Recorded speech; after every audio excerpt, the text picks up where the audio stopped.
История за карта Таро, кралицата на чашите. Вятъра се носеше над морето, галеше вълните и донасяше мирис на сол и нещо далечно, като спомен от друг живот. В малко крайбрежно градче, сгушено между скалите и безкрая на хоризонта, живееше Елена, жена, която хората наричаха магиосница. Но не защото имаше свръхестествени сили, не. Нейната магия беше друга. Тя слушаше не само думите, а и онова, което ставаше неизказано. Душите на хората говореха чрез очите им, чрез трепета в гласовете, чрез начина, по който стискаха ръцете си в юмруци или докосваха устните си несъзнателно. А Елена улавяше тези невидими викове и ги превръщаше в картини. А после се появи той. Виктор влезе в нейния малък кабинет, където платната бяха подредени по стените като ням хор. Беше висок, с поглед, който приличаше на огледало, отразяващо всичко, а не разкриващо нищо. Седна срещу нея с твърде изправена стойка. Сякаш не искаше да позволи на тежестта, която носеше, да го пречупи.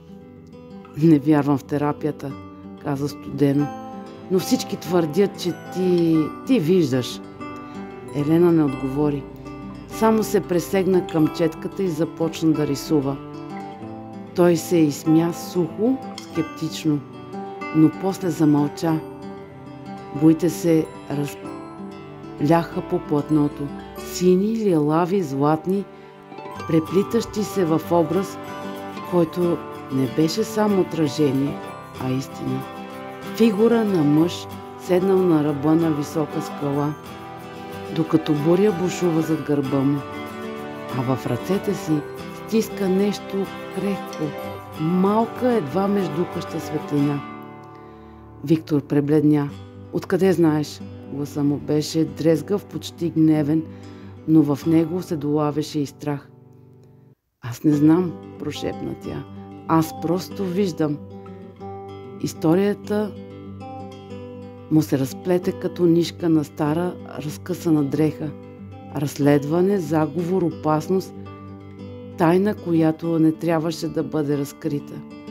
Виктор беше мъж, свикнал да копае дълбоко, но сега за първи път някой бе надникнал в него. Срещите им станаха чести. Понякога не говореха, просто седяха в мълчание, в тишина. Между тях беше по-красноречива тишината и от думите. Той откри, че може да разкаже най-дълбоките си страхове, без да се страхува, че ще бъде осъден. А тя, която цял живот бе лекувала чужди души, за първи път позволи на някого да докосне нейната. Но една вечер той изчезна и тя намери бележка. Истината е нож с две остриета. Ти ми показа огледалото. Време е да се изправя пред него. На сутринта новините гръмнаха. Виктор беше разкрил огромна схема за корупция, но в него той посрещна много врагове.